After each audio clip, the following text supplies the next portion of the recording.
What's up, guys? Welcome to Malty Monday this week. Got a cool actual cider pairing for you this week. We were doing our we call it research, I guess. It's for science. Yeah, it's for science. So we were hanging out here trying stuff for our cider class, and this is actually what I thought was one of the coolest things we came up with, because chocolate and cider kind of was a little bit strange to me, but it worked really good. So we're featuring Amedei's Milk Bar. Amedei's a cool craft chocolate company out of Italy.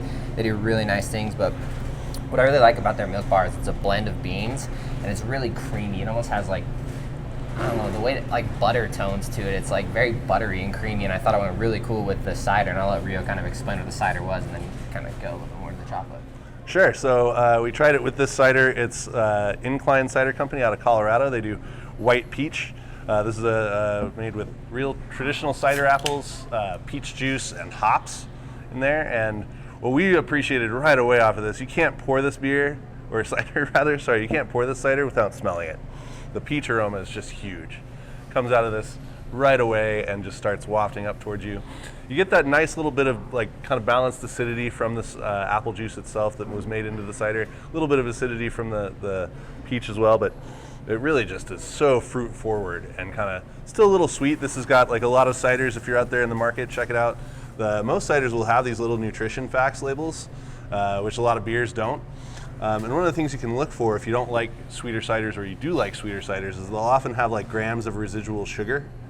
And so this is 8 grams, and that's a fairly high measure. You know, generally in cider it's going to go from like 0 grams to maybe as high as 12, but 8 to 9 is pretty high, which means it's a pretty sweet cider.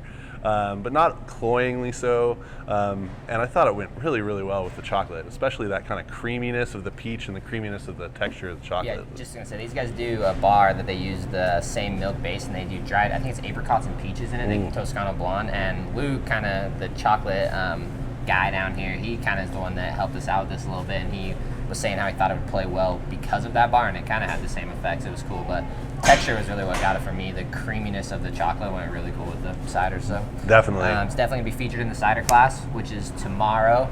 I don't know if there's any spots left, but if there is, you should sign up and come, because it's gonna be kind of cool. But we got check it out. Coming down the line, right? Yeah, if you missed this one, we have another one at the end of October. Yeah. So check it out. We'll probably even switch up the lineup. We got a lot more cider coming into the state, so it should be fun. Cool, guys. Thanks.